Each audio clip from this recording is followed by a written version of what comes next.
Shriman Narayan. Welcome to my YouTube channel Madhav Microbiology. So first of all, I would like to sorry all the subscribers and the viewers for the late video.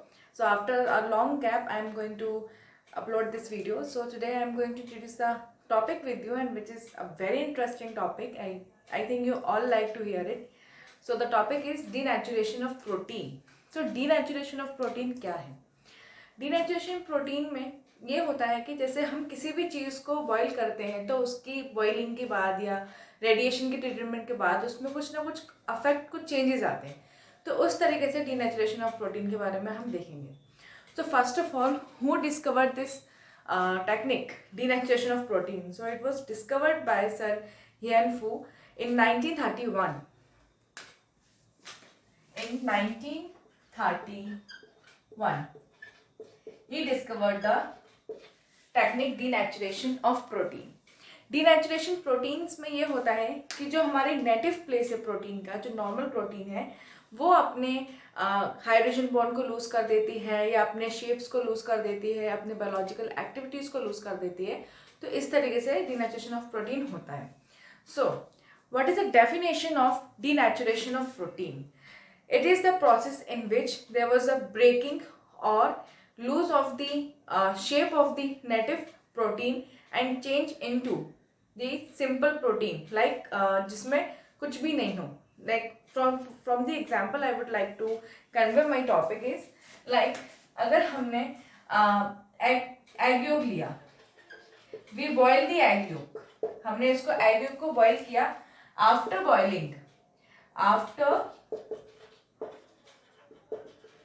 boiling we see that जो egg yolk हमने देखा था ना, वो पहले काफी liquid ही होता है, येलो कलर का काफी लिक्विड ही वो होता है, लेकिन after the process of boiling it get stable on the place. You can see it. जिन्होंने यूज किया है बॉइल्ड एग वो अच्छे से जानते होंगे कि जब उबले हुए एग को हम लेते हैं तो एग योक काफी थिक हो जाता है, स्टिकी सा हो जाता है.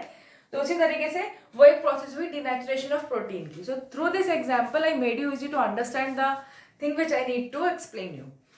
सो एग योक इस तरीके से हम समझ सकते हैं कि ऐसा हुआ इसीलिए. अब डीनेचुरेशन ऑफ प्रोटीन किन किन मेथड से हो सकता है?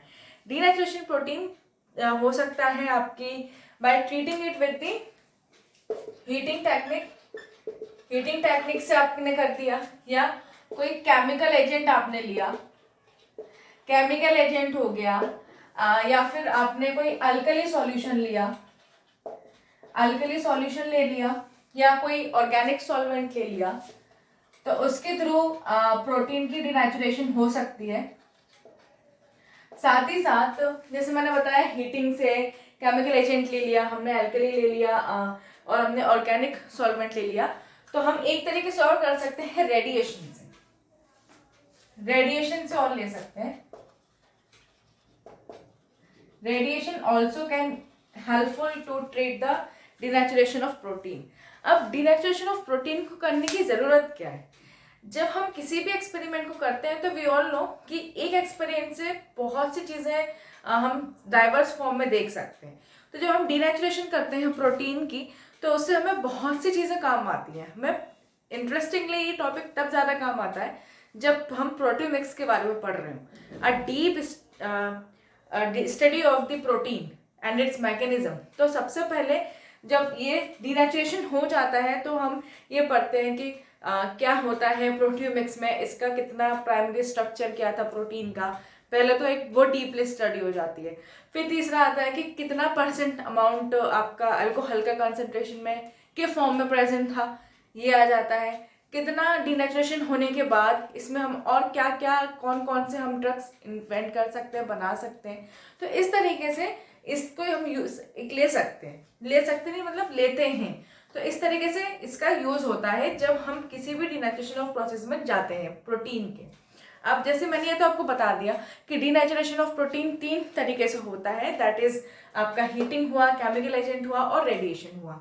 अब जब ये हीटिंग एंड ये सब होता है तो सबसे पहले ये सारी टेक्निक इस्तेमाल होने के बाद, या किसी भी एक टेक्निक इस्तेमाल होने के बाद ये डिनेचर होना स्टार्ट होता कैसे है?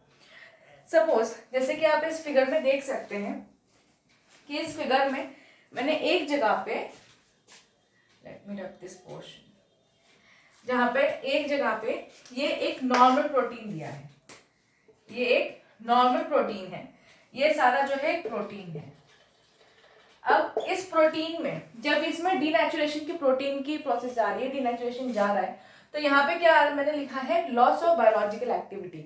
जैसे ही इसकी एक्टिविटी लॉस होने लगेगी, ये इस तरीके से एक थ्रेड लाइक स्ट्रक्चर्स में आ जाएंगे। तो इसमें क्या हुआ, सबसे पहले जब हमने इसको हीट या केमिकल या रेडिएशन टेक्निक से इसको ट्रीट किया, सबसे पहले इसका चेंज होगा पीएच या इसका टेम्परेचर, पीएच चेंज होगा। जैसे ही पीएच चेंज होगा इसका, तो वो धीरे धीरे उसमें कुछ चेंजेस आना शुरू होंगे।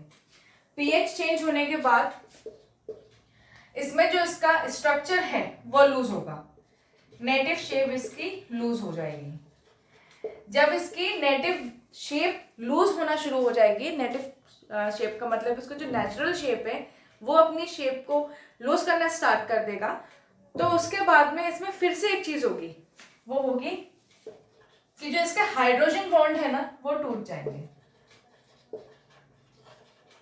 Hydrogen bonds. एंड जब हाइड्रोजन बॉन्ड टूट जाएगा तो इसमें कुछ भी नहीं बचेगा। इसके बाद में ये इस तरीके से आ जाएगा, जो ये दिया है इस तरीके से आ जाएगा। एंड फिर से एक्टिविटी हो जाएगी, फिर से रिगेन कर दी एक्टिविटी, फिर से डीनेचुरेशन हमने स्टार्ट करी, तो यहाँ से फिर यहाँ से कर जाएगा, इसलिए मैंने यहाँ पे डीनेचुरेशन डाला था। तो ये हो गया आपका डीनेचर्ड प्रोटीन, इस तरीके से होता है। अब जब डीनेचुरेशन ऑफ प्रोटीन का हो गया, तो इसमें इस तरीके से ये जाता है, फिर ये आ जाता है। अब जो प्रोटीन है, प्रोटीन एक ऐसा टॉपिक है जो हम जनरली 9th या 10th स्टैंडर्ड से पढ़ना स्टार्ट कर ही देते हैं। हम ये भी देखते हैं कि जो प्रोटीन है इसके अंदर 4 स्ट्रक्चर्स हम देखते हैं, क्योंकि 4 लेवल आते हैं प्रोटीन के, या 4 टाइप के प्रोटीन कह लीजिए, कह सकते हैं। जैसे पहला आता है प्राइमरी स्ट्रक्चर ऑफ प्रोटीन, फिर आता है सेकेंडरी स्ट्रक्चर ऑफ प्रोटीन, फिर आता है टर्शियरी स्ट्रक्चर ऑफ प्रोटीन, फिर आता है क्वाटरनरी स्ट्रक्चर ऑफ प्रोटीन। सो हर एक लेवल के प्रोटीन में या हर एक टाइप के प्रोटीन में अपनी एक स्पेसिफिक चीज है जिसके थ्रू वो होता है। लेकिन जब हम डीनेचुरेशन ऑफ प्रोटीन की बात कर रहे होते हैं, तो इसमें एक ही चीज होती है जिसकी वजह से इस प्रोटीन में डीनेचुरेशन होना स्टार्ट होता है। वो होता है कि जब प्रोटीन डीनेचर के प्रोसेस में अंडर होता है, उस टाइम पे जब इसका 3 डायमेंशनल स्ट्रक्चर ब्रेक होना शुरू हो जाए, तब उसमें डीनेचुरेशन होता है। स्ट्रक्चर 3 डायमेंशनल स्ट्रक्चर जब इसका ये एक्सपोज हो जाए, तब इसमें डीनेचुरेशन हो पाता है। तो इसी तरीके से डीनेचुरेशन होता है।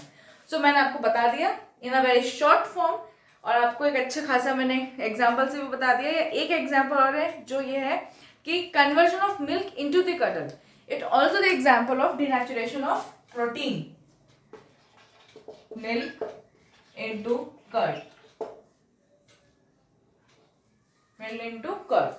So through this diagram and through my speaking, आपको समझ में आ जाएगा कि डीनेचुरेशन ऑफ प्रोटीन क्या है। तो मैं अगेन इसको एक शॉर्ट फॉर्म में समराइज कर देती हूँ कि डीनेचुरेशन ऑफ प्रोटीन को डिस्कवर किया था सर हिस्नफून ने in 1931, and then through this technique we also can understand about the study of proteomics, about the study of how much percentage of alcohol it has, how much other things can happen, how other new drugs could be made। तो इस तरीके से कुछ चीज़ें आप इसमें समझ सकते हैं। सेकंड चीज़ आती है, इसमें ये अपना नेटिव शेप लूज कर देता है, बायोलॉजिकल एक्टिविटी 0 हो जाती है, साथ ही साथ में जो इसके हाइड्रोजन बॉन्ड्स होते हैं वो टूट जाते हैं। फिर उसके बाद में इसमें अलग अलग चीज़ें होती हैं।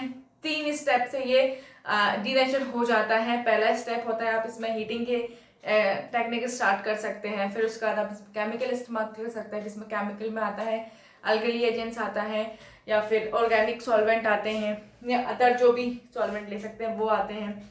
फिर उसके बाद आता है, मैंने आपको बताया था आपको रेडिएशन, तो रेडिएशन से भी हो सकता है। इसके बाद में ये होता है, लेकिन डीनेचुरेशन प्रोसेस तभी आप कह सकते हैं कि कंसिडर कर सकते हैं कि सक्सीड होने स्टार्ट होती है जब उसका 3 डायमेंशनल प्रोटीन का जो स्ट्रक्चर है वो एक्सपोज होकर वो डीनेचर हो जाए, तभी हम कह सकते हैं कि प्रोसेस जो है स्टार्ट हो चुकी है।